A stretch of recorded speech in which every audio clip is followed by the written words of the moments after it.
Hello, तो स्वागत करते हैं आपका फिर से एक्सक्लूसिव ज्ञान के इस यूट्यूब चैनल पर।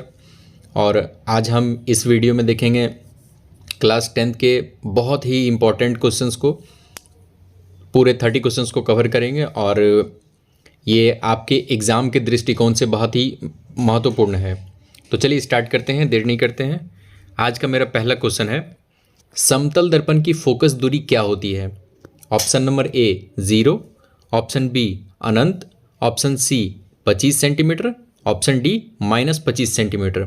तो इसका सही आंसर हो जाएगा ऑप्शन नंबर ए 0 होगा इसका आंसर।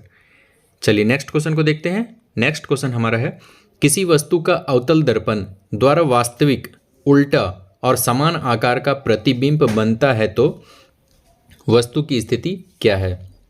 ऑप्शन नंबर ए वस्तु F पर रखी हुई है, ऑप्शन नंबर बी वस्तु अनंत पर रखी हुई है, ऑप्शन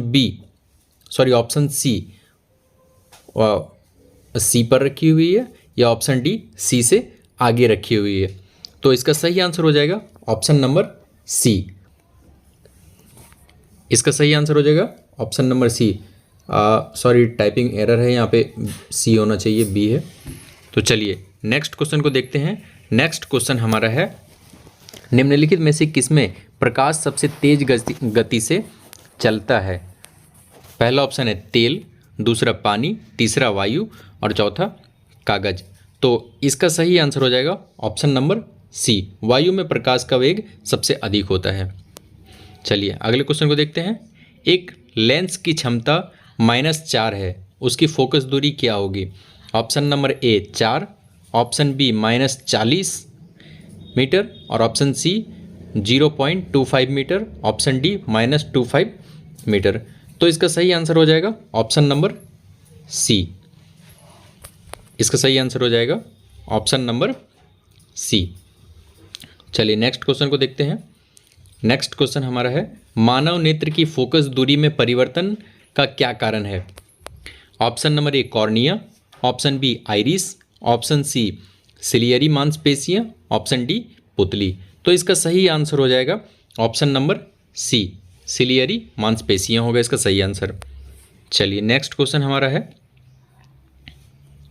दूरदृष्टि दोष को डैश भी कहा जाता है। दूरदृष्टि दोष को क्या कहा जाता है, ये आपको फिल करना है।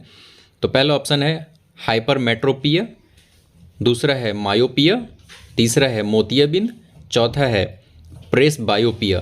तो इसके सही आंसर को देखते हैं। इसका सही आंसर हो जाएगा ऑप्शन नंबर ए, हाइपरमेट्रोपिया।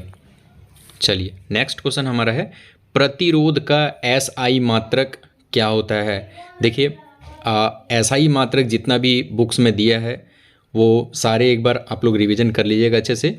उसमें से मैं बहुत सारा करवा दूंगा और ये बहुत ही इम्पोर्टेंट है, प्रतिरोध का SI मात्रक। तो चलिए इसके ऑप्शन को देखते हैं। इसका ऑप्शन है पहला वोल्ट, फैराडे, एम्पियर और ओम। तो इसका सही आंसर हो जाएगा ऑप्शन नंबर डी, ओम। एम्पियर का SI मात्रक ओम होता है। चलिए नेक्स्ट क्वेश्चन है, टंगस्टन का उपयोग निम्नलिखित में से किसमें किया जाता है? देखिए टंगस्टन का उपयोग किसमें किया जाता है ये बताना आपको। इसका ऑप्शन है धातु निष्कर्षण, बिजली के बल्ब में, यह एक कुचालक है, या फिर वस्त्र निर्माण में। तो टंगस्टन का उपयोग जनरली आप घर में जो 100 वाट का बल्ब जलाते हैं ना, उसमें इसका यूज किया जाए। उसका जो फिलामेंट होता है वो टंगस्टन का ही बना हुआ होता है। तो इसका सही आंसर हो जाएगा 8 का बी, बिजली के बल्ब में। चलिए नेक्स्ट क्वेश्चन को देखते हैं। चुंबकीय क्षेत्र रेखाएं निकलती है, इसके ऑप्शन है दक्षिणी ध्रुव से, उत्तरी ध्रुव से, चुंबक का केंद्र, या फिर इनमें से कोई नहीं। तो इसका सही आंसर हो जाएगा ऑप्शन नंबर बी, यह उत्तरी ध्रुव से निकलती है। चलिए नेक्स्ट क्वेश्चन को देखते हैं और हमारा अगला क्वेश्चन है, निम्नलिखित में से कौन सा हमारे लिए ऊर्जा का परम स्रोत है? इसके ऑप्शन है पहला LPG, इसका फुल फॉर्म होता है लिक्विड पेट्रोलियम गैस, और दूसरा है परमाणु ऊर्जा, तीसरा है सौर ऊर्जा और चौथा है CNG। तो इसका सही आंसर हो जाएगा ऑप्शन नंबर सी, सौर ऊर्जा। तो चलिए अगले क्वेश्चन को देखते हैं। और अगला क्वेश्चन हमारा है, रासायनिक समीकरणों को हम किस नियम के कारण संतुलित करते हैं? देखिए, तो पहला ऑप्शन है द्रव्यमान संरक्षण का नियम है, दूसरा स्थिर अनुपात का नियम है, तीसरा डाल्टन के परमाणु सिद्धांत, या चौथा आधुनिक आवर्त नियम। तो इसका सही आंसर हो जाएगा ऑप्शन नंबर ए, द्रव्यमान संरक्षण के नियम के कारण हम संतुलित करते हैं। चलिए अगले क्वेश्चन को देखते हैं। अगला क्वेश्चन हमारा है Fe+CuSO4 is equal to Cu plus FeSO4 किस प्रकार की अभिक्रिया है? इस अभिक्रिया को बताना है आप। जो आयरन है, कॉपर है, सल्फर, इन सब की एक साथ जो अभिक्रिया कराया गया है, तो इस अभिक्रिया को बताना है कि किस प्रकार की अभिक्रिया है। इसके ऑप्शन है संयोजन अभिक्रिया, वियोजन है, विस्थापन है, या द्विविस्थापन है। तो इसका सही आंसर हो जाएगा ऑप्शन नंबर सी, ये विस्थापन अभिक्रिया है। चलिए नेक्स्ट क्वेश्चन हमारा है हाइड्रोजन आयन की सांद्रता किस पदार्थ में सबसे अधिक होती है? जठर रस में, नींबू का रस में, शुद्ध जल में, या फिर मिल्क ऑफ मैग्नीशिया में? तो इसका सही आंसर हो जाएगा ऑप्शन नंबर ए, ये जठर रस में सबसे अधिक होता है। चलिए अगले क्वेश्चन को देखते हैं। अगला क्वेश्चन हमारा है पदार्थ ए, बी, सी तथा डी का पीएच मान क्रमशः 5, 8, 10, 13 है। उपरोक्त में से कौन पदार्थ अम्ल है? देखिए, इसमें 4 ऑप्शन दिया हुआ है। पहला है ए, बी, सी, डी। 4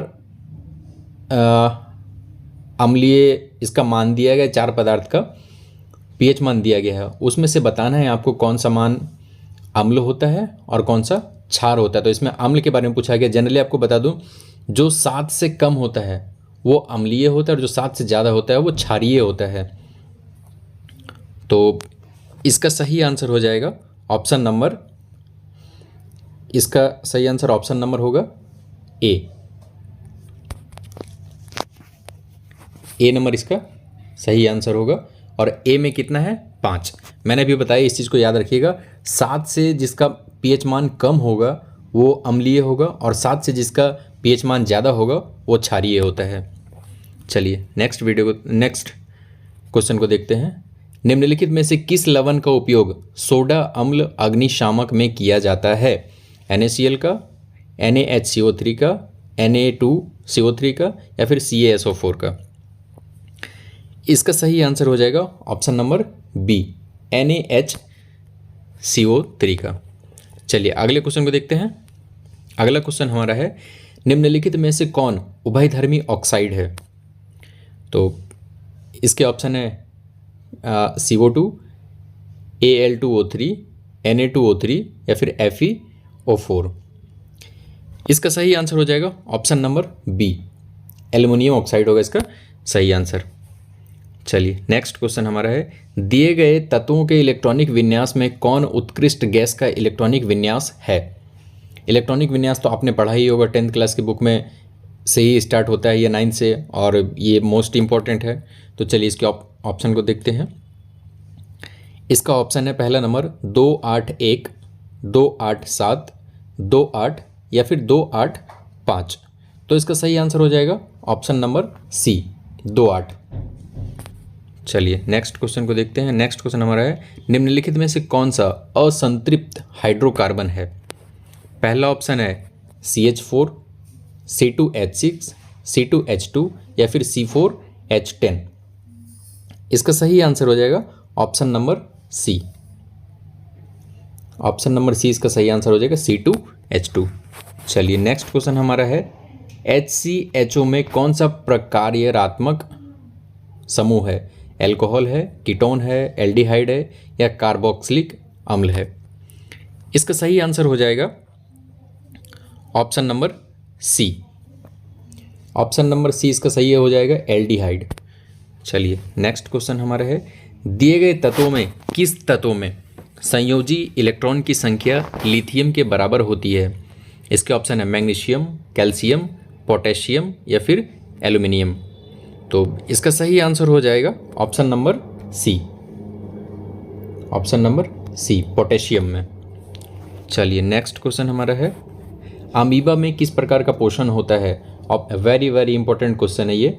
अमीबा में किस प्रकार का पोषण होता है? ऑप्शन ए परजीवी पोषण, स्वपोषी पोषण, मृतजीवी पोषण या फिर प्राणी समभोजी पोषण। इसका सही आंसर हो जाएगा ऑप्शन नंबर डी, ये प्राणी समभोजी पोषण है। चलिए नेक्स्ट क्वेश्चन हमारा है, श्वसन प्रक्रम में ग्लूकोज से पायरवेट का विखंडन कहाँ होता है? ऑप्शन नंबर ए कोशिका द्रव्य में, ऑप्शन बी माइटोकॉन्ड्रिया में, ऑप्शन सी हमारी पेशी में या फिर ऑप्शन डी ईस्ट में। इसका सही आंसर हो जाएगा ऑप्शन नंबर बी, ये माइटोकॉन्ड्रिया में होता है। चलिए नेक्स्ट क्वेश्चन को देखते हैं। निम्नलिखित में से कौन सा हार्मोन शरीर की वृद्धि के लिए उपापचय का नियमन करता है?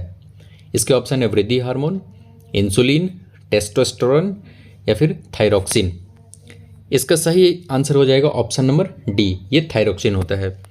चलिए नेक्स्ट क्वेश्चन, मानव नेत्र में सभी अनैच्छिक क्रियाओं का नियंत्रण कहाँ से होता है? ऑप्शन ए प्रमस्तिष्क, ऑप्शन बी मध्य मस्तिष्क, option C hypothalamus, option D medulla. तो इसका सही आंसर हो जाएगा ऑप्शन नंबर डी मेडुला। चलिए नेक्स्ट क्वेश्चन हमारा है, नीचे दिए गए चित्र किस प्रकार के जनन को प्रदर्शित करता है? देखिए ये हमारा एक चित्र दिया गया है, यहाँ पर आपको बताना है इस चित्र के अनुसार कौन सा जनन को प्रदर्शित करता है ये। चलिए ऑप्शन ए नंबर विखंडन, ऑप्शन बी खंडन, ऑप्शन सी पुनरुद्धावन, ऑप्शन डी मुकुलन। तो चलिए इस पिक्चर के आधार पर आपको बताना है कि कौन सा जनन होगा। तो इसका सही आंसर हो जाएगा ऑप्शन नंबर सी पुनरुद्धावन। चलिए नेक्स्ट क्वेश्चन हमारा है, मनुष्य में निषेचन कहाँ होता है? अंडवाहिका में, शुक्रवाहिका में, गर्भाशय में या फिर योनि में? इसका सही आंसर हो जाएगा ऑप्शन नंबर ए, अंडवाहिका में निषेचन होता है। चलिए अगला क्वेश्चन हमारा है, किसी जीव में कोई गुण प्रभावित होता है केवल पिता के डीएनए से, केवल माता के डीएनए से, पिता और माता दोनों के डीएनए से, ना पिता के डीएनए से और ना माता के डीएनए से? तो इसका सही आंसर हो जाएगा ऑप्शन नंबर सी, पिता और माता दोनों के डीएनए से कोई गुण प्रभावित होता है। चलिए नेक्स्ट है, नाभिकीय विद्युत संयंत्र में किस प्रक्रिया से ऊर्जा मुक्त होती है? पहला है नाभिकीय संलयन, दूसरा है नाभिकीय विखंडन, तीसरा है जल का विद्युत अपघटन और चौथा है चंद्रमा के गुरुत्वीय खिंचाव के कारण। तो इसका सही आंसर हो जाएगा ऑप्शन नंबर बी, नाभिकीय विखंडन के कारण। ये सब क्वेश्चन बहुत इंपॉर्टेंट है, ये झारखंड शैक्षणिक अनुसंधान प्रशिक्षण परिषद रांची के द्वारा जारी किया गया है और आपके एग्जाम की दृष्टि से बहुत इंपॉर्टेंट है। चलिए अगला क्वेश्चन हमारा है 29 नंबर, हरे पौधे की पत्तियां प्राप्त होने वाले सौर ऊर्जा का कितना प्रतिशत भाग खाद्य ऊर्जा में परिवर्तित करने में खर्च कर देती है? इसके ऑप्शन है 1%, 10%, 100% या फिर 0.1%। तो इसका सही आंसर हो जाएगा